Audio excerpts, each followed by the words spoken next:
आज से ठीक 5 साल पहले जब हम सोचे थे कि हम मेरा तो एमबीबीएस हो ही जाएगा, नीट निकाल लेंगे हम, पापा आप चिंता मत कीजिए। पर देखते ही देखते वो 5 साल कैसे निकल गया ना, मतलब ऐसे पता ही नहीं चला।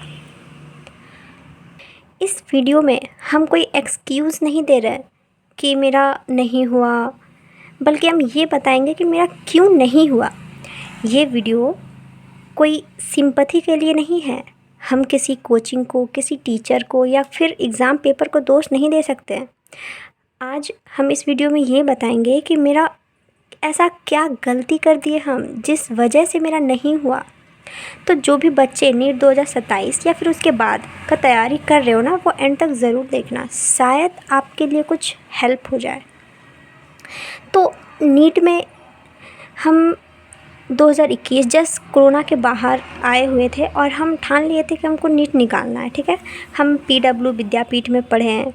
मेरा मार्क्स मतलब जितना हमको चाहिए था उतना मेरा नहीं आया। हम ड्रॉप पे ड्रॉप लेते गए बट वहाँ पे ना एक टीचर हमको एक बात बोले थे कि जैसे जैसे आपका नंबर ऑफ़ ड्रॉप इंक्रीज़ होता है ना, वैसे वैसे आपका सिलेक्शन का चांस डिक्रीज़ होता है।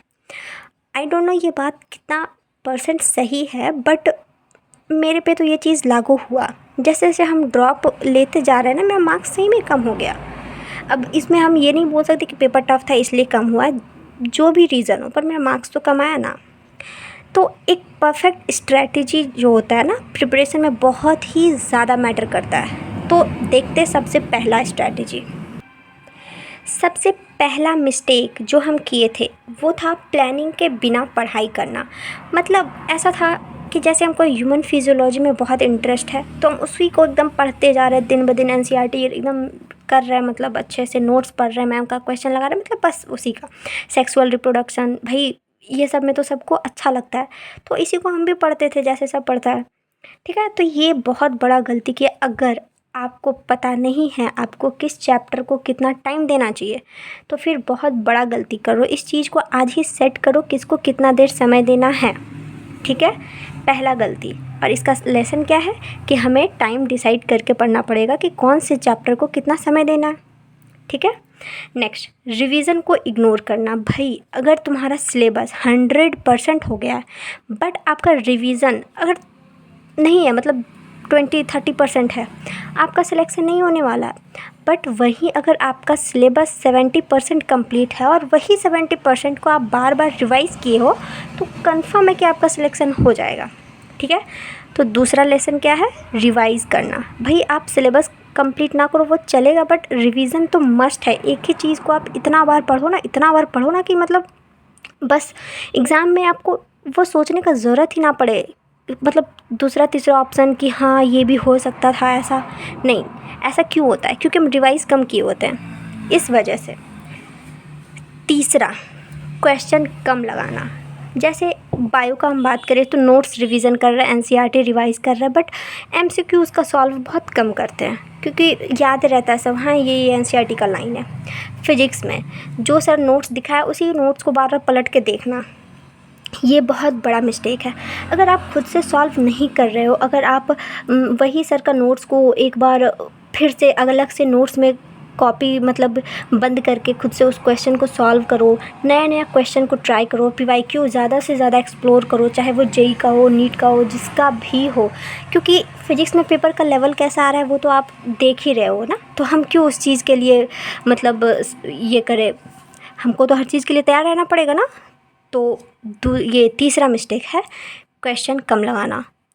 चौथा मिस्टेक है कंपैरिजन करना। भाई तुम्हारे जितने भी मार्क्स आ रहे हैं तुम्हारे दोस्त के, हो सकता है तुमसे ज़्यादा मार्क्स आए, ये सोच के अगर आप डिमोटिवेट हो जा रहे हो कि मेरा सिलेक्शन नहीं होगा, क्योंकि मेरे और अगल बगल मेरे कलीग्स जो भी हैं, कलीग्स नहीं होता सॉरी, दो भी दोस्त वगैरह हैं, उनका मार्क्स मेरे से ज़्यादा आ रहा है, तो आप हताश मत हो। ठीक है, ये तो अभी स्टार्टिंग का जर्नी है, सिलेक्शन उसी का होगा जो लास्ट तक टिकेगा, ये सेम चीज़ लास्ट तक फॉलो करेगा, उसी का सिलेक्शन होगा। ठीक है, 5वां मिस्टेक है हेल्थ को इग्नोर करना। रात रात भर बैठ के आप पढ़ रहे हो, आप सोच रहे हो जितना ज़्यादा घंटा हम पढ़ाई करेंगे उतना ज़्यादा हमको सिलेक्शन का चांसेस बढ़ेगा, बट ऐसा नहीं होता है। आप पढ़ रहे हो बट मतलब होता है ना, क्वांटिटी मैटर नहीं करता है, क्वालिटी मैटर करता है। आप कितना क्वेश्चन सॉल्व कर रहे हो, एकदम टारगेट बनाओ, इतना क्वेश्चन हमको इतना देर में ख़त्म करना है, ये एनसीईआरटी का लाइन हमको इतना मिनट में रिवाइज़ करना है। ये स्ट्रैटेजी तुमको कोई नहीं हरा सकता इस चीज़ों से, ठीक है। और एक छठा है जो हम यहाँ पे लिखना भूल गए, वो है टेस्ट देना। अभी से ही तुम्हारे बैच में कहीं ना कहीं एडमिशन तो ले ही लिए होगे, और अगर नहीं भी लिए हो तो भी जब भी लोगे तो टेस्ट तो होगा ना आपका बैच में, चाहे ऑनलाइन हो चाहे फिर ऑफलाइन हो। तो टेस्ट देना बिल्कुल भी स्किप मत करना, क्योंकि यही होता है जो तुम्हारा वीकनेस को बताता है, तुम किस टॉपिक में कहाँ पे कितना वीक हो, ये तो टेस्ट ही बताता है ना। तो इसको बिल्कुल भी इग्नोर मत करना, ठीक है। तो आज के लिए यही है मेरा प्लानिंग, ठीक है। एक चीज़ याद रखना, तुम्हारा कंसिस्टेंसी ना तुम्हारे मतलब एक दिन 12 घंटा पढ़ने से किसी का सिलेक्शन नहीं होगा, लेकिन अगर तुम 8-8 घंटा भी रोज़ पढ़ रहे हो ना तो तुम्हारा सिलेक्शन ज़रूर होगा, ठीक है।